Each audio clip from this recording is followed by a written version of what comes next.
Hello friends, स्वागत है आपका मेरे YouTube चैनल RG ब्लॉग्स में। ऐसी ही वीडियोस देखने के लिए चैनल को सब्सक्राइब करें, लाइक कमेंट्स और शेयर करें। चलो शुरू करते हैं आज का वीडियो। हनुमान जी की मां से हुई भूल, बन गई अप्सरा से वानरी।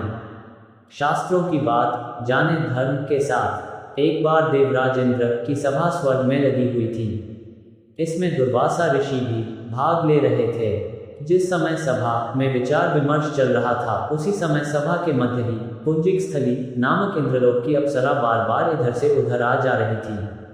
सभा के मध्य पुंजिक स्थली का यह आचरण ऋषि दुर्वासा को अच्छा न लगा।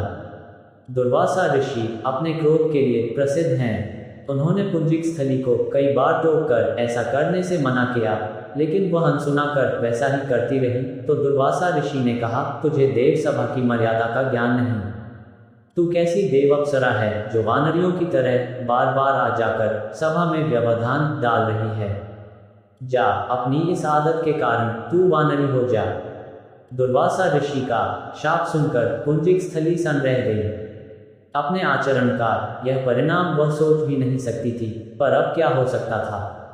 भूल हो चुकी थी, उसके कारण वह शापग्रस्त भी हो गई।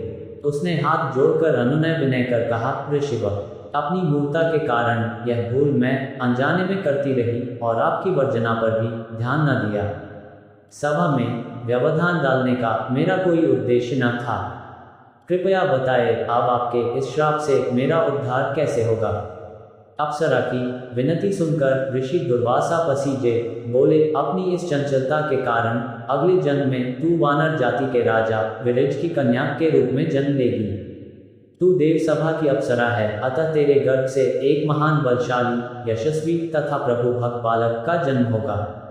पुंजिक अप्सरा को संतोष हुआ। पुनर्जन्म में वानर राज विरज की कन्या के रूप में उसका जन्म हुआ। उसका नाम अंजना रखा गया। विवाह योग्य होने पर इसका विवाह वानर राज केसरी से हुआ।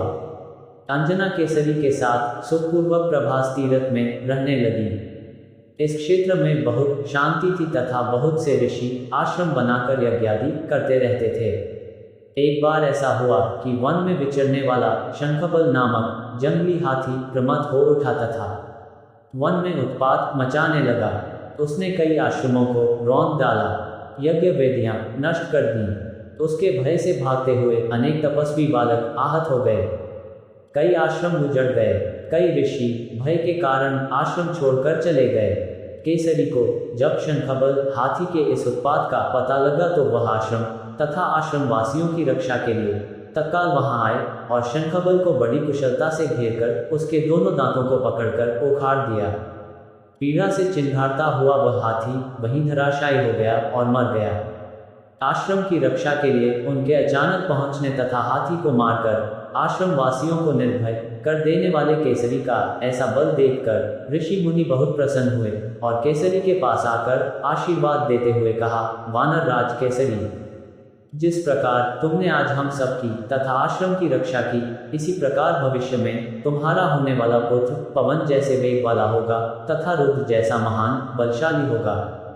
तुम्हारे बल तेज के साथ साथ उसमें पवन तथा रुद्र का तेज भी व्याप्त रहेगा। केसरी ने कहा, ऋषिवर, मैंने तो बिना किसी कामना के प्रमत्त हाथी को, जो किसी प्रकार वश में नहीं आ रहा था, मारकर आपकी इस यज्ञ भूमि को निर्भय किया है। आपका दिया यह स्वत आशीर्वाद मुझे शिरोधार्य है। केसरी ऋषियों को प्रणाम कर चले गए। समय आने पर अंजना के गर्भ से एक बालक का जन्म हुआ। उसमें अपने बाल्यकाल से ही ऋषियों द्वारा दिए आशीर्वाद का तेज झलकने लगा। आश्रमों में वह पवन वेग की तरह जहां तहां पहुंच जाता। आश्रमों में विघ्न डालने वाले वन्य जीवों तथा दुष्ट व्यक्तियों को अपने अपार बल से खदेड़ देता। अपने इस पराक्रम से वह मदमत हो जाता तथा अपने साथियों के साथ वह आश्रमों में क्रीड़ा करने लगता। उसको खेलने से कोई रोकता तो वह उसको भी तंग करने लगता। बालक तो था ही, उसके बाल कौतुक से जब ऋषियों को असुविधा होने लगी तथा उनके पूजा पाठ और यज्ञ में व्यवधान आने लगा, तो उन्होंने उसके स्वभाव में शांति लेने के लिए आशीर्वाद जैसा शाप दिया कि तुम अपने बल को हमेशा भूले रहोगे। जब कोई तुम्हें आवश्यक होने पर तुम्हारे बल की याद दिलाएगा, तब फिर तुम में अपार बल जागृत हो जाएगा। इससे वह बालक शांत स्वभाव का हो गया।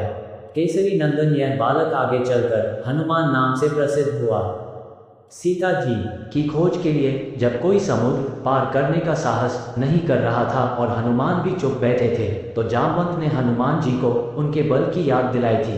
तब उन्होंने समुद्र पार कर सीता की खोज की। अच्छा सुनो, सब्सक्राइब करते वक्त ना घंटी बजा देना, ताकि जब मैं ऑनलाइन आऊँ तो तुम्हारे